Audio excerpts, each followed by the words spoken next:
Hi guys, this is Asha Neog. Welcome back to my channel ANG Creations. I am back with one bottle decor tutorial.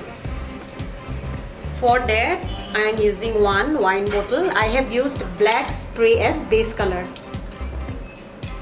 And next I need some round sponge brushes and neon colors. Let me start.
Hey friends, my bottle is ready. This is a very easy bottle decor idea.